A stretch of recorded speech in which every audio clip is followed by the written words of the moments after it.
toi whaatalofa atu fo'i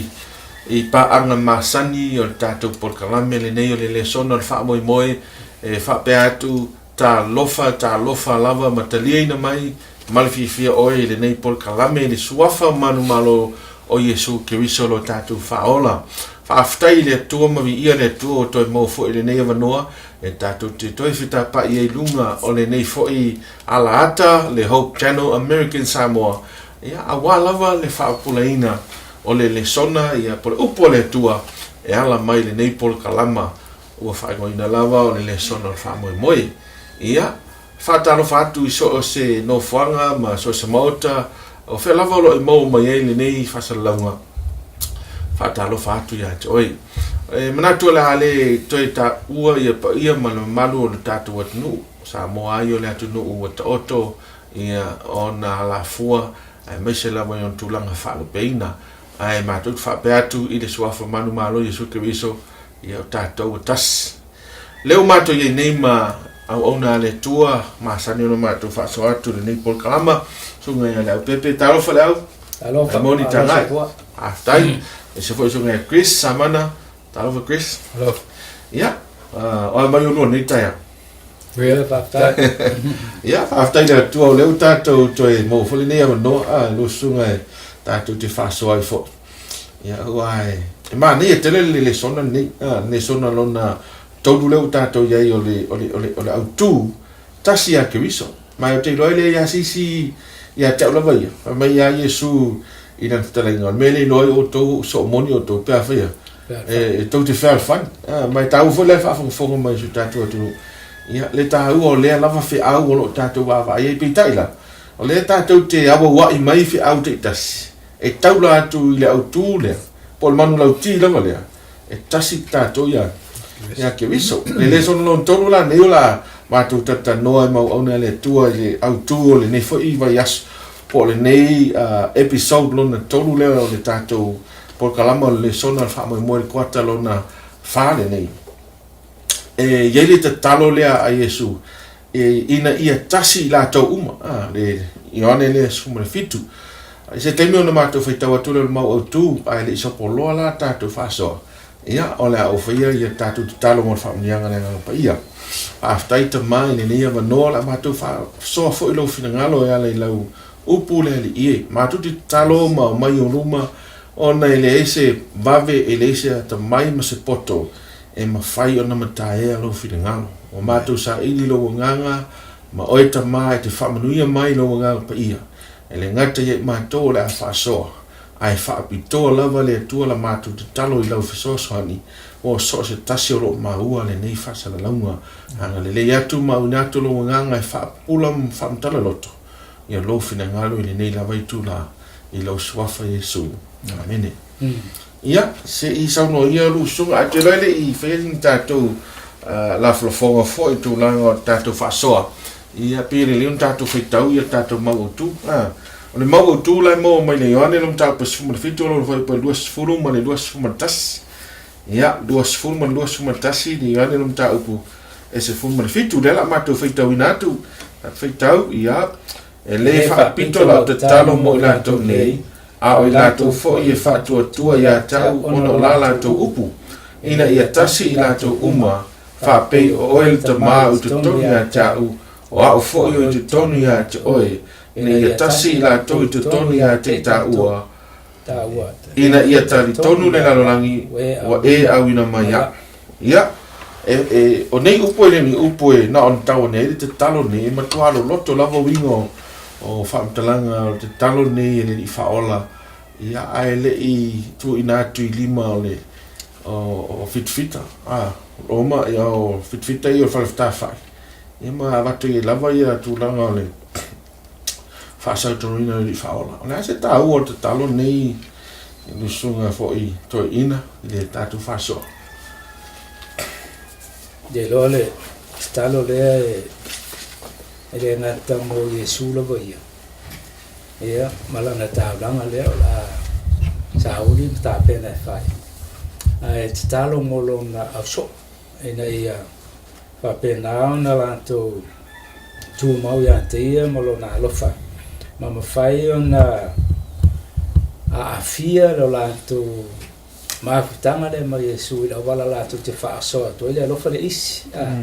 wa pe ole ano le o fa talanga Yesu o le upu le fa lo fani o le fa lo fa to lo fa mai ai le pizza tasi le lo fa pe ole ma Yesu yo to fa lo fani pe a lo fa tasi ile tasi pe ona lo fa ya to le fu le lo fa fu ile lo fa le tu le anda a wina mai lo na lo nei maliu mo tamata uma a lofa mo tamata uma yo fit me pantale le se forma le tato ya fa no fiena lofa lo tua oi e lofa mai ya to le fa no fiena lofa yo fit le lofa le Yesu mai lofa yo fit yo lofa yo fit ma le tino le lofa le yo ka ko fit tato a lofa ya mai la le mate ya te lo na so mai te tala fo me la tu mo la o tu ai le upula lo na so awa bo a le fi su dan ma yo ta wat ai lo atu ma watu la lo ma ia ina ia fa pena na fa olaina ila to a ole sini na ole fo ole fa mo bo le lo fa le mai le talo Yesu na ia tasi ila to i to ton ya te ta pe ona tasi ta ma Yesu ia fa pe na fo na tasi ya fo ia la so mai la to mo la o te la to ta la inga e pe ona tasi ta u ma ne fa mtalanga ia mai ina ia tasi la to mo fa pe o oil ta mai to ya ta o fo to ya to to nga lo fa le a lofa mai tama la tari tama ma le fatino Yesu la na taulanga o le mea silsilia na fo na tum ulo na fa mo ia vi ia lon tama ile la taulanga le pa fo la fa mai le kam talanga yo na wina mai ia ina ia fa ia taulanga le mo tamata uma le fansa ta se yo umai le ile ola e fa ola ina tamata uma ya te ma ola to mo e fa tu ya te ya ola to mo lo pe ta la ya o e la lo o e lo o le ya te la lo le tu ele o ya te le ola tala le Yesu le ngata mo ya lava ma ta la la sa dia ia ai fa pena fo yo no so mai la tu ma ola fa yo na tala ina lo na so e va ta le lo fa le o tama fai on tu fa sia e fa no tangata ia mata pena sa nge la to mo la malo le sa nge le to mo la to aftai ole ta ole mauni ne ole ta o to no mauni ne di tengo le to la va o tu Yesu yo na poponga le se ta ua le sunga Chris ile fina ngalo le di fa ola a wa foni mai oni o se te talo le gato se te talo mo le taimio la o to Yesu e uia whaingata ai pio se te talo fo leo se toi mana onga leo man whinangalo Yesu mo tangata ia po so ia sa muni mai la vea tia to ruma afto sanga le sa la to fianga ia la se ta uo lea le whinangalo leo le o le li fao ai me se lava ilo na va fianga i malon tama yo le tu atoa na o le fufuanga le tua mo fao tama le na fio ba Yesu la si le fia Yesu o ia la e fatau ma ia le fa mo no le fa tanga e le ise me tasi o le fufuanga o le fa tanga le tua e le itu ina uma ile atali so o le singi la ma le au nga atoa o le ngaluenga le tu ile atali o le tangata le tangata sa fai le fa tusa lava le o le tamama le atali ai o pa yang sala le ala o ala ina tu lai me ele mana onga ina ia lave hai le tangata na fio mai ala Yesu ina ia fatau nuu le afo il fati nonga ole o le mana malama la ea mo le tangata awa ina o pa ul tangata ilang sala o tusa le pa ul tangata ilang sala ma le pa ul tangata le pong sa ma le po liu o le lo ai el tangata lona tua ona ua ia motusia le mafutanga malona tua la e ona o le angsala la le tau tele la le vaenga lea e ta'u le fe upula le e lusful le e fai lola talo su al finga lo talo su le e si mai fa mai e le fa pito la talo mo la to nei la so a o la to foi e fa tua ia te au ona o la to upu kusa ole swa fai tau mo o la ko upu ole upu o le upu lea na fetalai e le tua la mtanga lea le ka o kele menga o ka ko le kala menga ka ko le songa o le afo e le kwaka le le fofoanga ma le pau e ka o mai e le manga o le upu o le tua yes o le fionga le tua o le manga na o le upu o le tua e ki ai o mai lunga le mangui o le ola a le upu anga e kasi lea nga fo nga fa se inga le ki apolo o fa li winga le ki apolo mani liu ese mai ele ka nga mai upu la o le kausi singa la o le kua inga i lo le ka nga o le fa vai o longa ola o longa ku mau i langa upu lea la nga ling nga fa mai la fionga le kua o liu ki ka nga le i le upu po le fionga po le loko inga ia ko mai ka ngaka ma le la ka kalo fa piko ya Yesu i nge o ngi le lole le ma losi anga la nga po le mangala e o la nga fionga po la nga upu le o le nga ka kusi ma fai ka wai la so wa mo ko la so le e ma mai le kuspa ia ma le fengen kuai ma le kalfa so piko mai mai le i perfecta ma mose le nga mo mori mai ana ko le ala o le nga ka ngala ko mal mala mai le upu kuskusi le o la ko ai king le upu le king Yesu o ia la ka kalo le a Yesu inga ia owangi ia fo ingi sola le upu le malusi anga le o le upu le la ba ia la so le le la ka kalo Yesu a lu manga i longa anu sako inga ia mafai o nga li waka le upu la ia e pe o nga mai moa maka le au so o i longa so i fuanga i fa ki ngonga la o le finga ngalo le kua le ka ki kurkuria inga ia mafai ka ko fo ia le upu le kua ma fa vai e ka ko ya le rin ka wo ke rin kalo le Yesu ole talo le sore ta auto tonu la mai le in ta po mulmuli o lana toi maftanga mono so o in ta po lima ia mataman ta po suto ni one ne Ioane suto lo o sufitu ai o mele sufitu ole talo Yesu a suto lo o sulo no pe ole ma vaenga ia ma upu ma vai Yesu no fai ona so ai e ta o so ia le upu ne ole lofa pol fan ole tu la forno le alofa ia fa tasi mane forfola kona paia ai o mai lai lan talo a matalan talo i upu fa pe lo tamai ile fa Britania bua o mato e personalize Yesu po le ua tau fa mai Yesu la do mai Ioane mai la talia ile va la lata Yesu molon tama ai la se ta o le va enga foi le tulanga o le tatou malam anga le ina ia tasi tatou ia ke wiso la se ta o le ata le o fati ta Yesu i le vala lata Yesu molon tama o se fa pato si le me a me tatou le ata tulanga ia tatou lava ia tatou va mane tu mo Yesu fo i for that matter ina ia tatou loa o le lata ia Yesu o tangata e lata i listanga tau le pe ole winga le ole talo Yesu o le whaaringa fo le ia tātou o le tuainga tasi le ia Yesu o lo tama e le mawhai o le ngata fo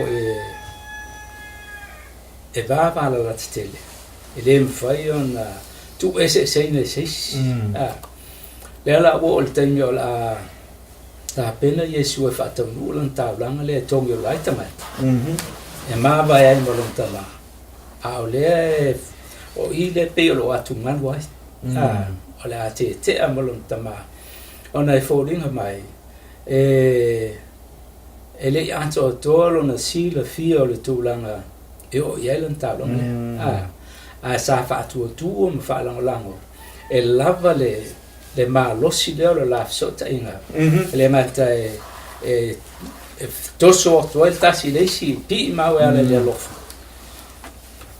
le ngata doa tasi malesi ale alofa ale tasi o la whaatino le maliu leo Yesu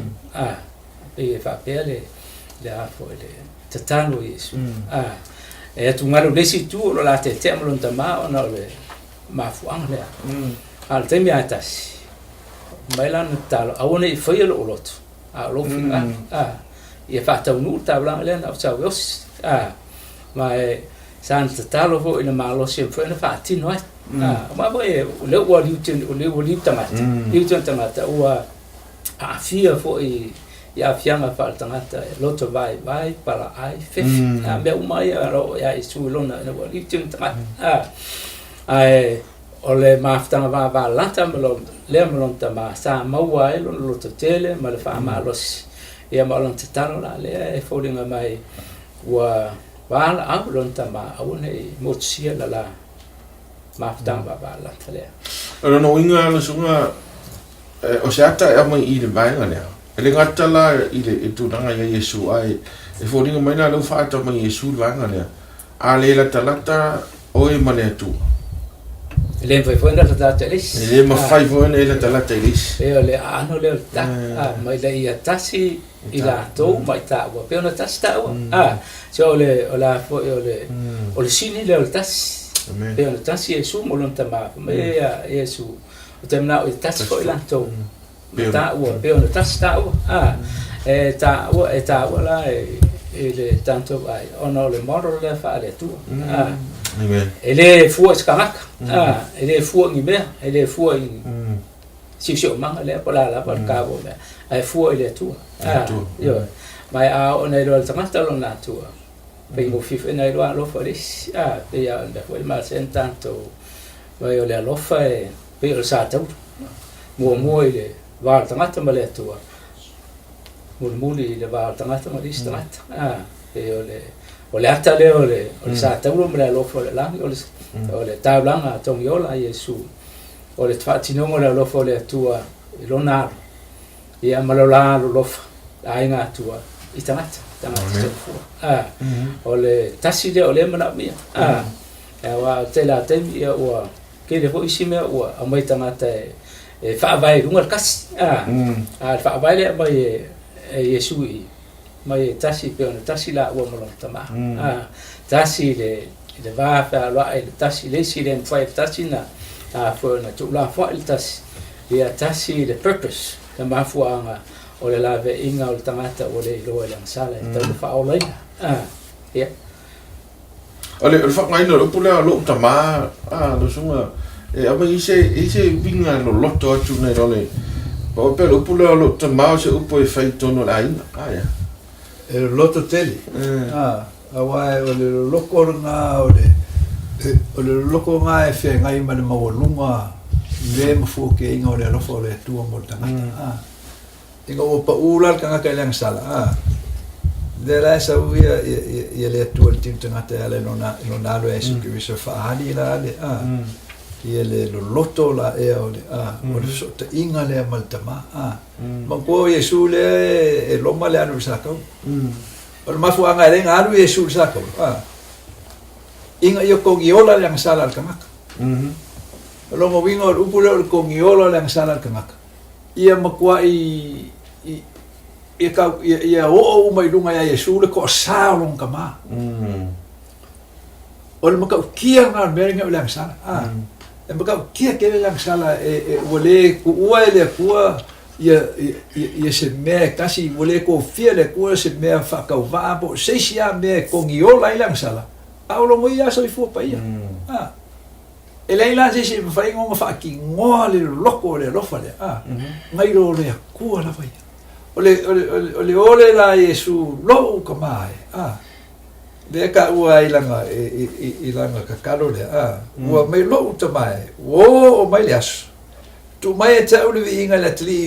ina ia tu watu fo ia lo watali ile vi inga ia te oi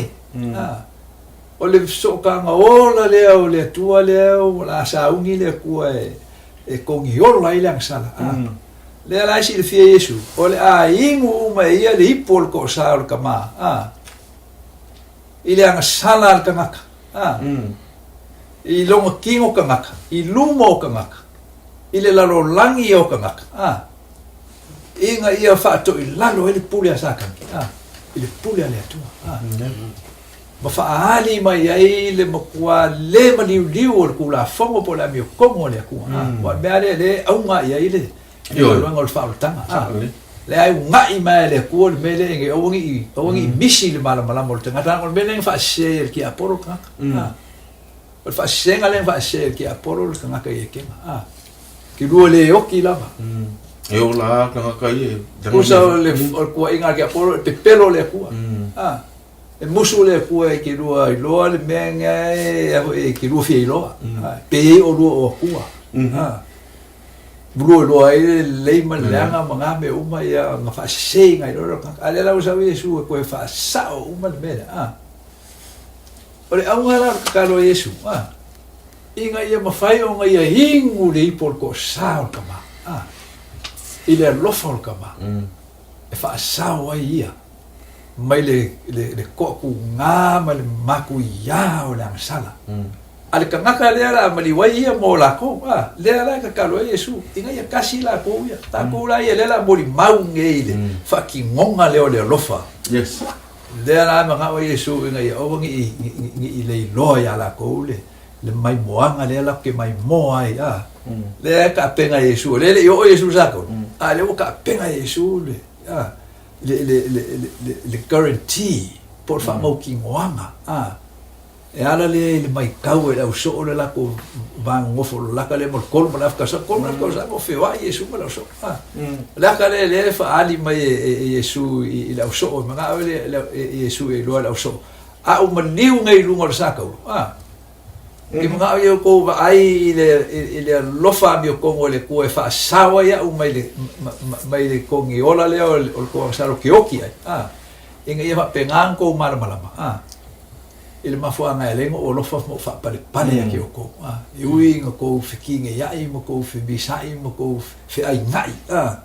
o ngol ko le man malama le ka u ko la fongo le ku ai ko ai lo ai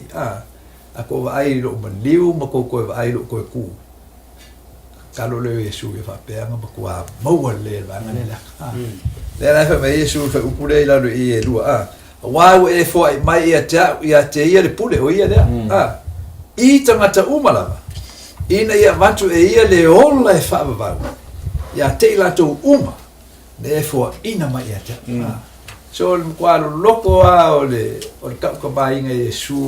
o tamai lang kalo le mol fa o tang o tangata inga ia mawhaiong ka ko mol mawinga ia ki ngā o Yesu saka mo ki ai o ka ko loko le ele malunga o le kokongi o le angasala o kokongi ele kua mo ka ko inga ia kupu e ko ka ko le momo o ka ko loko ka ko mo ela le lofa muki vale o lesi le lofa le lofa mai Yesu me pengo lofa ku ia ki o ko nga foi nga lofa lesi ele modo le ke vai kule fa kulanga meli e vai nga le tatu le sona ole vai mo talo Yesu talo le Yesu mo ia la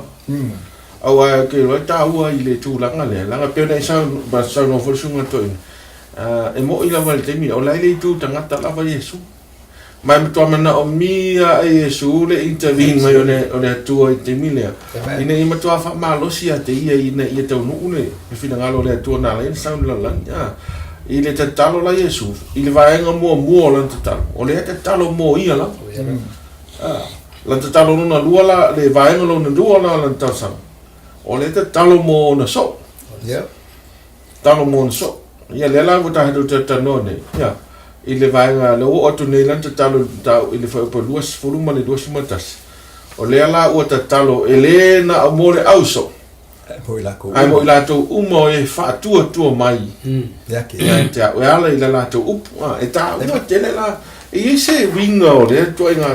te talo polimono le ha fa te tinga le na fai Yesu mo so se tasi lava fia mau le tu ranga le o le tasi le loto wa ite mi o te la tangata te talo mo tasi ia e pawanga ke mi ka kalo ka ke mi o mai le I farsa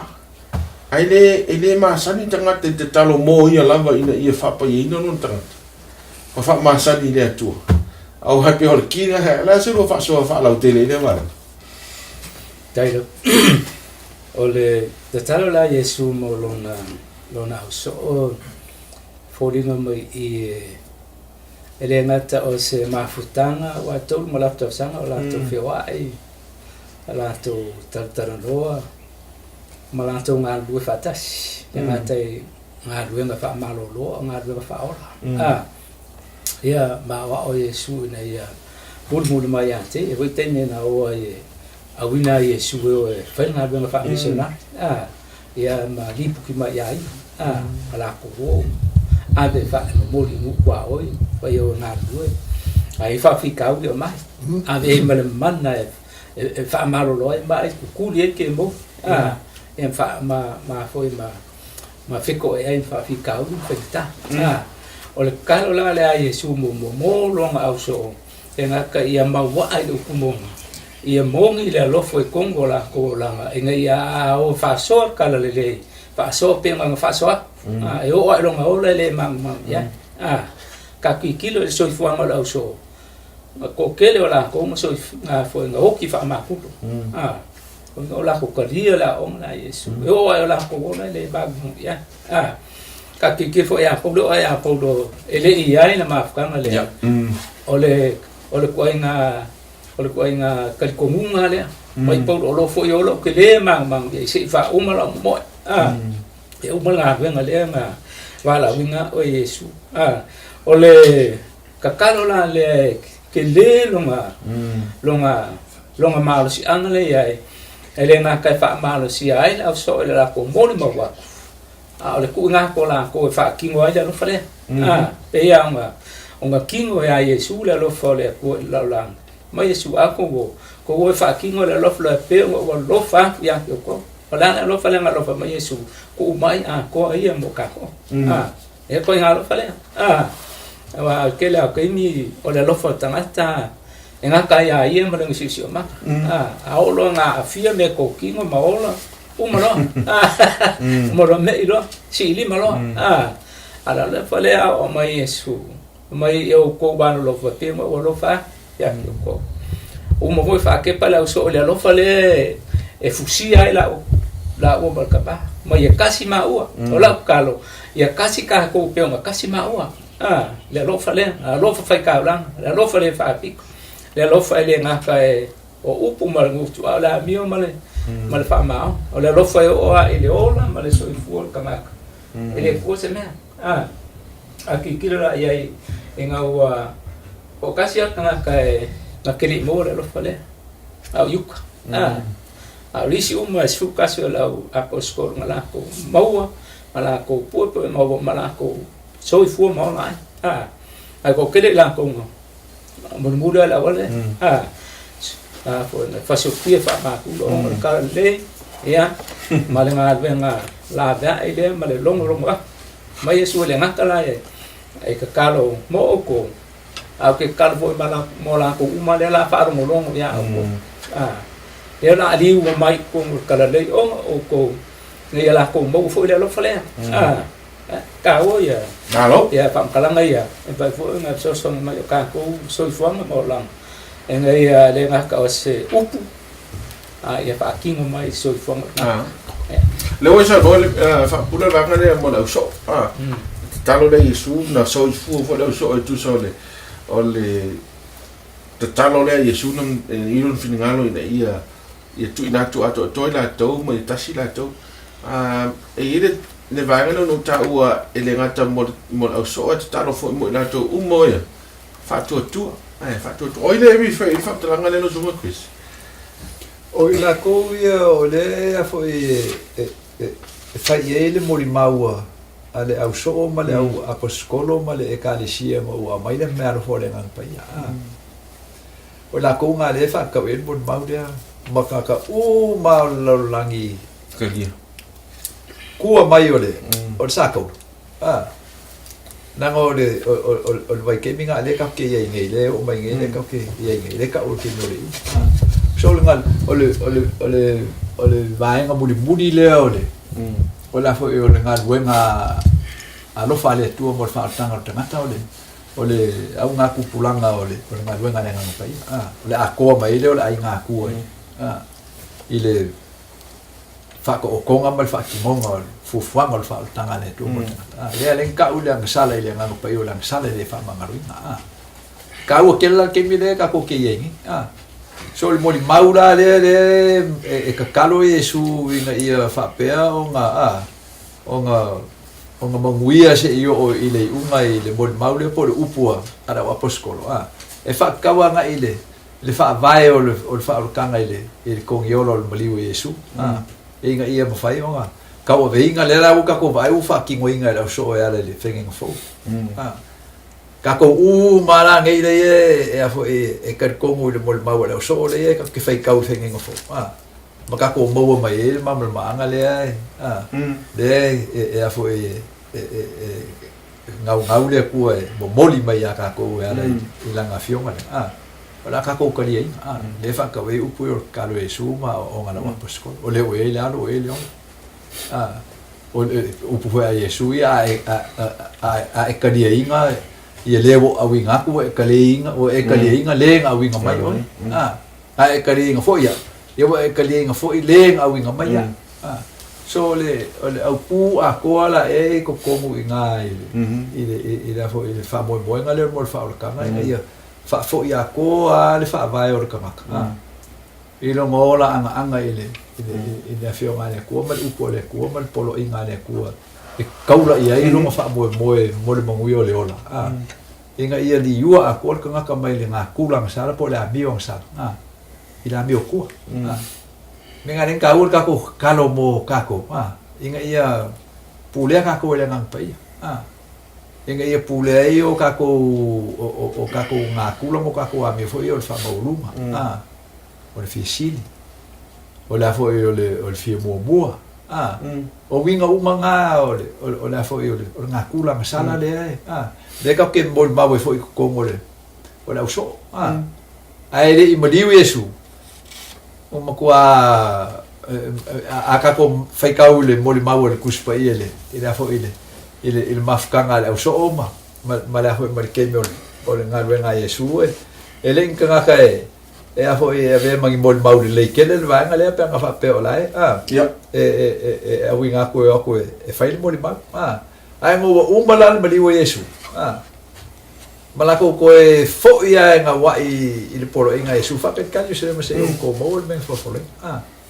on ko mo le manga fai o ko mol mau ya kya le mau ale le ka usisi ai le al wenga le fa o ka no le upo ya fo so la ko mai ka ko mo maule e a fia ka ko Amen. ele si o ABC ka ko mai ke mila ya e o mai le so mala ko ma wa mo ko le pa pe ele ka ko ia kupulanga la ngai kua ko le o la fo io I mean luma ko la ngai luma ko sa ko lo ma ka ko ma va ngai il fucking ngale ya Yesu Kristo wala nga nga ko facial ka mai ma mo ma fa madingi ko nang wala ko fa ko e tenga mai apela amor ka ko so ngale la maka ka ma fa ko nga renga fa ya apela mo ma ko lo nga kari e fa ele fa kusa ole fa kala nga fa aka ole fa o kanga ile va ko lo nga kari o ngol ka ko mo le fio nga le ko ma for la nga le ko le fa pe la men fai le ko fa ku mai ya le fa ki ngo Yesu ai ke ole o ka fi fai ka wale fa nga le Chris ni fa o te le va ta le mo o le va nga fa tu le nga te a fi ai ta to ya la to fu lu to sa ta la to o mala o ina fa tu ile li fa ola lo no nga la ile o pa ki ngo la so ta to ya la ta la ngo la so sa yai sa yai ke mina a o fa tu la o bele ti man mai tangata ele yai ka ko ngi ele yai ke ngi ku po ngi a o mele le tau te tali ai o fa tu tua o le ala le wingo te talo Yesu le ala fa mai ko ngai dos fu le fa pito talo mo na to nei la so a la to fo ye fa tua ya te au ona la to upu ina ia tasi la to uma fa fantasi fa pei o le tama o to tonu ya te au o au fo i o to tonu ya te oi ina ia tasi la to i to tonu ya te ita o lona winga o le kira le inga ia mafai ona tasi e ka kaunga kasi ka ko i to tonu o le alo male le tua tama ka we os bela ya ka so kasi nga le fa si me rupula ya Yesu o le kasi le la fa adia e ala le mafai Yesu nga maliu i lalo le ko sa o kama ai ko ku mai ka wela nga e afo e moli mau e la uso mo ka ka umanga va ai so fuanga o Yesu e anga Yesu polo inga le ku e anga Yesu le ka o Yesu i o faia me umanga usa wa fai o faia lo finga ngano na mo me le bisi ya ko misi ya ka ko lan ka kele anga il polo inga le ku ai ka ke ngau il fa o la ka ke ngau le ola fa va ai ka kele anga il polo inga le ku ma mo wele ka ko le mela e ele failang na ko mai ka ko pe Yesu le nga maliu ai ko mai na nga mi ko Yesu na nga kasi Yesu mal ka ma no ngo winga sa o le so fa nga o la Yesu ma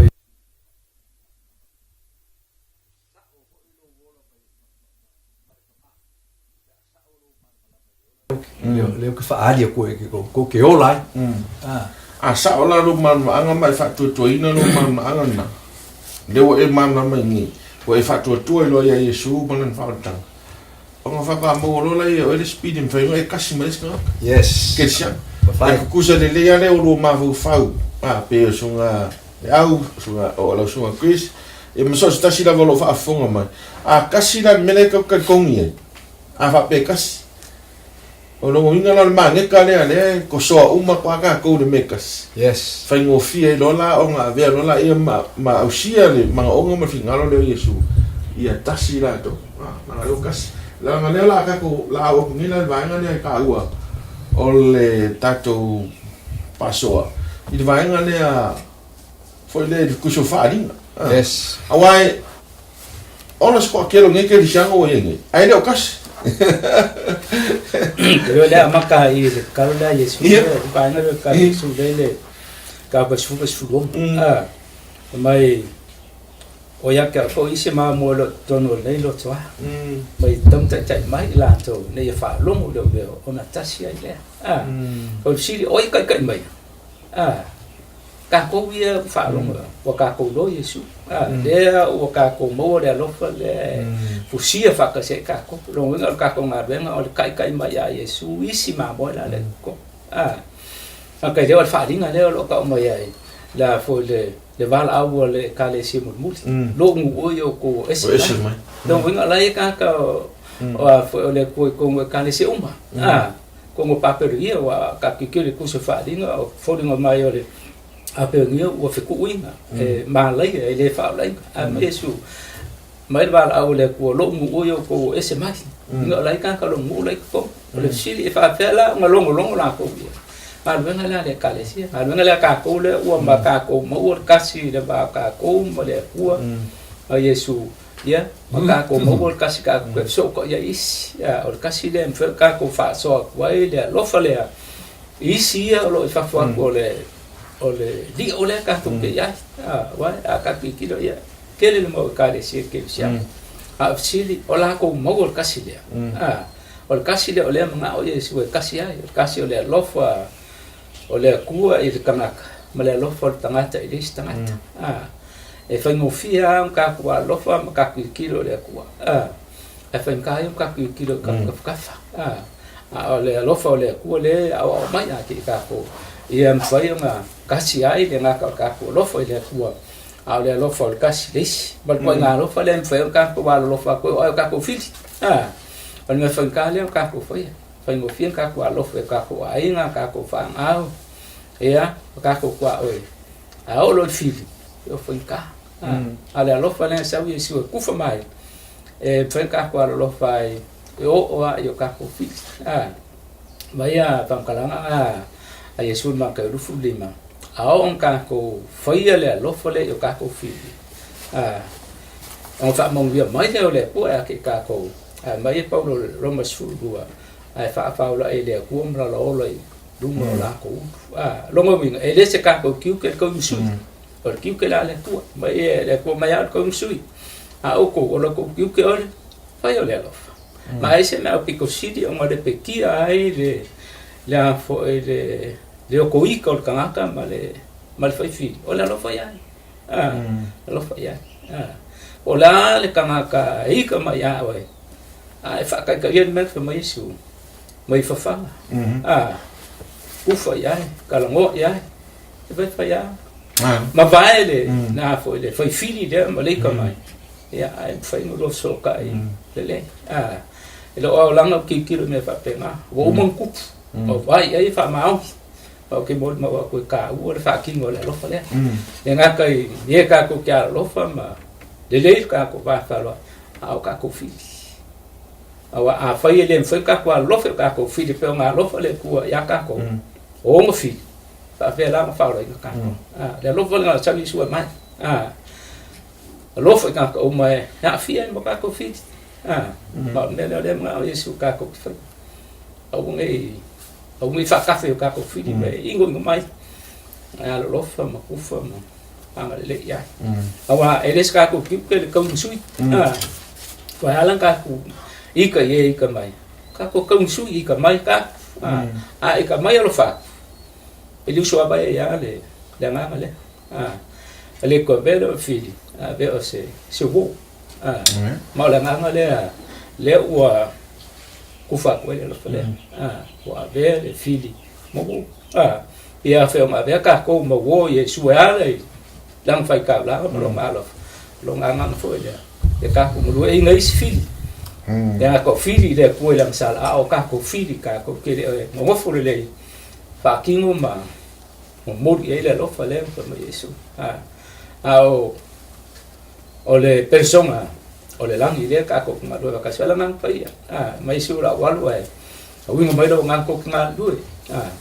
mai ku mo pe ya ki ko o ala so mai po lo ka ko ke ta mo le ngang pa ile o le eche la le lang ye pa pe ngang le skala ka ko mo lo la fa ba ya ka o ka ko mai o yema ke lo modi o le lo fa le aka ko fa kingo ka ko ma do ngang pa ye modi lo ko kak ya manguia ya ka ko so ole melo ka da o tau tutu le tu le o va to ta ko le o ti ni ole tasi le i tanga te Christian o malava pe ona ta o sunga Chris fo isi le am tanga ta to le so o lo tara no ina o te lengo le so le tanga te Christian o le a fia ina o pe ona isa no fo o lo i ma mo le tu isi e kalesia ele o le fesili la tu la mai o le ale tu inga tasi le ta tu va ai ai a mo me fai e pela e fa te inga e de ilme ta o le ecumenical movement ne tu fa te singo e kalesia leu ta tu va ai tu nei o amato tu fa tasi e kalesia o tu fa tas e o le nganga la le tu fa tasi e kalesia o le ale nganga ye o le nganga o tu fa tasia e tu sa mana nganga le na finangalo i le tu o al penta tu ta o tu sa fa linga o le fa mai tu se falinga i te me o le unga i matua fa tu putere ina le se ese le kalesia mai a o fa vai ale a tu spaia e ta mola vai ngane don't to mata tu ina why we are not just united for the sake of unity ai e te tauna i se me e ta u la vai mafua ia le fa le tasi le tala no i le fa o la sa usa no o tasi le e tanto te fam karpe ma ka fam karpe o kasi ai le fa vai le ka upo le ku so o uma o le fionga le tua ai o uma o ngai le fa o kanga o kongi ola o kanga kang sala mai i le padi o Yesu so le kasi nga le kuri le ko ia fa vai e ka ko me mai fai inga i wa ka ko mo le fo le au kula e le na fio mai le ko le kim ka ia Yesu e fa hadi mai ka ko on ka ko mal malola ia le fa ki ngonga o le finga ngalo la e o ka mai il ka ko kasi la o kasi la le ka usisia ia ira o mal kuspa ia il ka ko kasi il ka ko anga ile ku malanga o malanga fionga malanga upu so po aka ko fa makalanga e fai na e mangingo upu Yesu e lola u mafua so fai o la kasi ka ko mai le ngaluenga ale upu mongi le ku wonga lu inga yo ka ko lo makako makuasa ili makako su e ai fai o kingo mai aka ko le ia la fo il fa kingo ngala ya on ka ko lo ale ka ke vai kwa ka ko lo ai me ka ke kasi ai aka ko o lo ile kasi le mole e kasi ke chiam il ka ko ngalu nga fa popo ngai mai nga le rengo mai su e ka o le upu al va nga le fa ku ia ile ka makale la fa longo la ko upu la upu la fa ka ile la fo ka lo ngai su o le upu fa ka wa nga ile konga le mu Yesu po ke viso ile fa o tanga o kamaka so konga le mula nga o ke viso pe on ka ko lo mai le fionga le ku e au fia mai an finga ngalo le ku pe on ka ko kala pe ma ka ko fa ma kala inga le fa vai ra le o ke siang o ke siang le kal mo ngi ka ko le yon poge e luo mo pese o ke siang o ke le e au fia o mai ia ho I ka po inga ka o ka ko le ka si ke siang ia male ka le si ke siang o e au fia le ia fa po ko o le si vai o e ka si ke siang o pe pro ke sang le ma fa ngau mai ko kongo le o ke siang o la ukele aku e au fia ai male e ka si ke siang o mai ala makanga le ngai u nga alu ila lo le pulenga fo ile fa ma lo loma le ka ko ke mamla mai ka fa so pico o le ka si ke siang le la ka ke o mai le so le ai maka ko ila lo le mesenga la e o fo o ke siang o polo ke sang o ka ko fa vai o kuspa o fa vai mai ila le vai ngale e nga o kuspa ia le nga mafuai on ka ko mo le ia la fo le mamla manga le ka ke mo ngi mai la fio ngale ko so aka ko ka mo lo la I ka upule o le kasi fa ke siam e ka usisi ala inga ia o nga kasi ia me ka ke kasi ai mai au ke siam mo le fio ngale ko e ka ko ke le sia ila I lungo le fio ngale ko ai fai un ka ko fe sia I ni fa vai fa ka nga kala bala ko ia e ka fa ofi mai ko pe ka ko lole le nga yo inga le I lo ku fa kasi wa ka ki le po aile au ku o le nga yo inga le so ka ke lo ala me le fio nga le ku le mana mala mai e ka ko ki fa nga inga fa vai e ka ko au ai mal ka ko le au ai I fa nga yo inga o lo nga yo inga fa singola nga ka ku le o le au ku fo nga o le moringa mai o le maua a lo ku fa kasi e fa nga fo la ko le yo angele super fiku o le angele super fiku le fa nga fo e wa o le ka ke lo nga o nga yo inga nga le nga amaka mai le bangai mai lu afes fu mal fa lu afes mal ko lo su mal fa nga makai nga yo il ku fa kasi nga la e o lo ku fa kasi ila lo ka inga mal pule nga al pope al kupusa le ulo le kasi ka ko koloma o ila nga le nga mai le ka upule o le mau fo le fa ma ro o le yo ngele su mal fik inga ia kasi la ko e pe o kasi ka ua al kasi la le ka lo ngai lo ku fa kasi o lo ka fai u ngai le ile ka upule ka ke mama lama uma ye e fo e fike ngai mal ku la fo ngoi ya so o pa vai la nga le ka ke ka la I fa singo ye ka ko kasi la ele fai la ka ko walu se me fo le nga o karia se me le fa mai kasi e ka ko ilo ni ma fa vai le fo se kasi fa vai mai le finga ngalo le ko ma le upo le pa ga ya kristo po se me o le fai o le ngi me uma kasi ata nga ka le fia mai longo pa e fai il meni o kaka ai le le tua o ka wele ka u ke ya pang kalanga e pa ka kilo ila wala le manga o ya le tu vaccine o ka le si ka sia ele nga ka si le kingo ai ka si fo e ka ku ka ma o ma le puli ia ma le puli ia mena ka fo fa ke o ke sia yang ka ko uma le wa mo e la fi nga le ku ka ko su ka ko sili ka ku ka lia ko fe ia ka nga le ko me kom fa o inga o lai ka wo le da fo o me ka wo inga ka nga fa kasi upu ka ko ngu ma o ale ele fa o ka ko compromising a be ia o kasi le awa o ke la ko ele pule le ia i ku ko kasi le e mga ka se pule ka se ka nga ka ronga ka ngu o le fa fonga ya ka o ke le so e ka ko po kalang o le fingalo le ku e fa o le ka ma ka ka fa o le e uska e kuspaia ya mal ka inga la ngang pa yelo ngola so se me fike nga me nga ka ma le sia ka ma po na ai do ka kala fai do ko dai le fingalo le ele mele kom fa mal ma fo ngale o ke le a wo le le ka ke ye mele mele ai ma di a o mele ya yo ko final ma di o ke le ka ke le a wa ya ma fo ngale ka ye ma fo e va per le ngale le ma ka ya ka ko wa o ma ai fa kingo fo me ka ko fe yo fa kingo me ka ko fe ai a ke sia ma ka sfikula ko e leo ke le ai i kongo fresa a olo i me a fia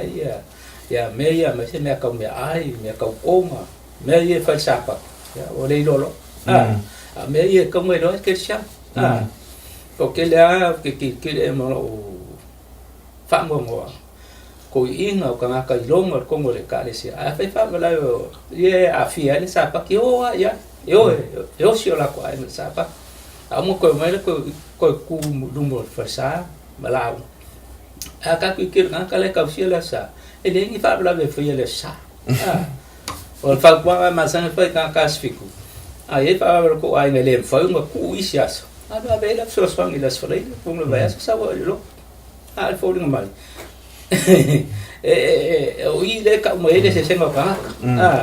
o le ka lo fo mo ngi le ko ma fo ma si lunga le ko ya marka fa mo tanga e fa mo tanga yo le ki la mo lo fa mo wa pa ki lo la ko ma ko ingo re ka sia sfik e o fa bla be fa sa pa ma liu sa fa o ma fu ama o yo la ko ai ya le fu la le ko le ai le siri la inga lo le ko mo lo na ka wo ma ka ku lo me ma kai ka ku ya inga ia ka ku fasili fa ma u le ku mo be ma le kingo le da fo kasi le ma o da ku le fa ka kasi me le ku ka ku wo so le no sa pa le fa ka ku kasi me le ku ka ku wo e fai le me le ka mo lo no fina ka mo fa kasi me le ku ma mo le lo fa le ku mo le lo fa ka na o lo in fai me le lo ka wa ku le ku ya se uma for fa ma ko lo fa ya ya ke lo fa vai no tato fo fo na lo fa lo tanga tai le tua o le lo fa na le fusi ai o le lo fa le tanga tai ile tua le se lo fa puna mai tanga a le lo fa puna mai le tua le o te tono o lo fina mo lo to ta waila e tasial tato fa to tua per mai tu sio efeso da po fa e tasi fa to tuanga ai tato te fa sola ile lofa fa so ile lofa o fa tanga Yesu ile ilana fa ilana to te mi lava le lungo o mau no so sai fa pe to no so a fa tu tana lofa mai ja e ana suma fa ko so polo e to si me polo ai le ma fa fo ia ai fa fo o le upo le ki wo le io le lofa no ringo le lofa fo la na wai a ta to ai polo inga le tu o polo ringo uma la vai le lofa vai nga mo le polo inga le tu le lofa tu le le tua I malvai ngalo na lua o le lo fatu le lisi uso tanga tasi lanta tu fatu tuanga ai ta tu fa so le lo fa lo so ke si fa lo tele malvai ngale ma fa mini dua sau no nga fa yu fo I le tu langa le fa yu ta tu le son ia e fai ua tatu le songa I ngai fai onga mangingo le ka ko malmanga I le kasi le e manga ole tua I tasi tanto mai ia e au uma ngai to e futa inga mal to e fa vai inga o mausali o polo inga mal tu la fono le tua I ai ngata po aka ko kala fa ai ka ko le anga maka ko aro lofa I le ku e ala le ka ko fi ia polo inga mal tu la fono ele ai se fa kingonga le fo se folinga e lo ai ka ko ke alo lofa I le tua so le ole au nga ko anga ka ko le so nga fa kai le ku le ho ko mo ka ko mo e ka ko ke mamala mai au fa mai le fa un or upo Yesu ia o ia le o ku mai ele pule ava ko le ola fa va u so se kasi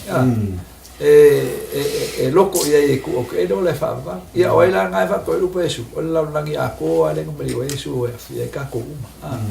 so mangingo ale ia la fo ile ala ia o sa Yesu fa ka ki mai ka ko fo ile fo ile le anga man ka ko ku mau le fiong ale ku ia mangingo ai o le ku ka ko ke lofa ia ai le o ke apolo man lang fa se mo ka ko la ku inga ia manguil ka ko susuenga man ka ko le songa le nga ka ko fiela o ke ia ka ko wa papo konga fa le ka si sfik Haftai. Sunga lau iso sa donga fa yu ya. Ona mai folo tatu. Ole ya ne su fit fo tolu le fa mai le talo Yesu ole ola fa ba fo le nei ya la to lo ole to mone to tas a to mole en au na mai o Yesu Kristo le mai ya la to lo le na au na mai ile lo rangi o Yesu Kristo le o le lo le fai ai on fa la te le atu ya le lofa le na tufa mai Yesu io tanto tangata ia mai tanto mai fa poi ya foi to su fa le ane le su tolu fa fa fani io to fa fani e pe ona o lofa tu ya to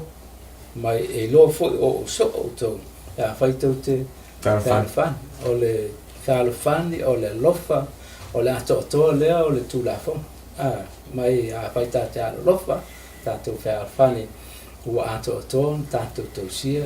ia le lofa le tua le ngata to ta lofa le tua ia ai alo lofo io tanto so tanate ia o tanto fil ia per fe audio le o mai fi fa so atu ia ma mod lo fa tu poi mod lo fa lo fa mai tanto tu no lo fa come la wala le ta sia tanto le ngata tangata ma le tua ia al tangata Malaysia no so tangata yo ai tanto fit ia ma bia lo fa ko mai Nalo after ta o tele ni so ele le famtala nga fo le ese lo fa ta tangata ese lo le o tangata o te lo le ki le o tato si le fia o le mafo nga fa be su e tau na tasi ia lang fa na ina ia lo e tangata to tasi o malawo e mulmuli atu le tua ia le tua po Yesu I se awala va lata ai le to ngai lo fo le o te lo Yesu o te lo le tua ia ai le o le winga la lo le o le tua ma Yesu o lo fai ale o lo na fina wa fe mai ai lo fa mai ja e to si mai po lo inga a ta to fai ala fina ngalo o le tua ia o le si le va nga ta al fina ngalo le tua o lo fai le stangata ai te mo e lo fai le tu ai o le fa te wanga le o me mala le lo ta tu te mo le tu ina ona lo fa le tangata ai le fa mo tangata fa to lo fa le tu ele fa un tu pule tu nga men na nga le lo fa mai le tu a mo o tau vavala mai ma manino tu langa fina ngalo o Yesu I lanta talo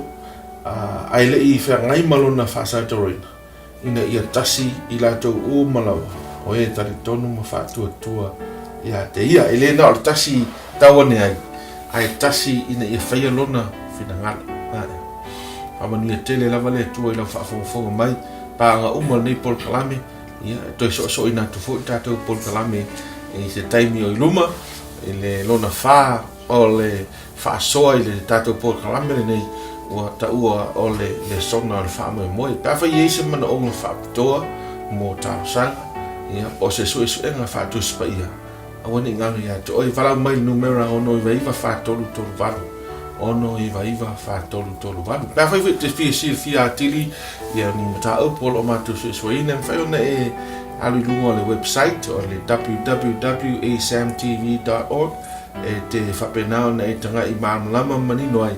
ia pe au mai e foi sau whaasoa i se me te whinangalo e whaasoa atuai ia le tātou o nanga le New Hope Channel American Samoa a mole te minei ia whamanu ia teile lava le atua ma alau whaasau sanga Samoa ia ele nei tūla alau whai tātou talo whaaftai le atua i le nei avanoa sa mātou whaasoa i lo whinangalo mātou te talo le atua i upul sa mātou whaasoa ia mele le ie o se awala e whaamawina e lau fio i lātou whaamoe ma whinangalo i lātou umau e na whaafonga ma mai mo mai a meo se awala e tosina atua i pēr le atua i lātou mai mātou umalawa e mātou te tau sisi lava e whaialo lava whinangalo ai leo mātou loto awa i le unga le ie o mātou o nanga mātou te lata atua i lau fio i a sili lea le ie ta pena i nai mātou umalawa mo le langi ma le manuia e whaavau e maise o tō whinga o e walawa i mātou te tōtasi whamanuia i o una nei whamanuia i le whaafonga lo atunu i lo lava swafa Yesu. Amen.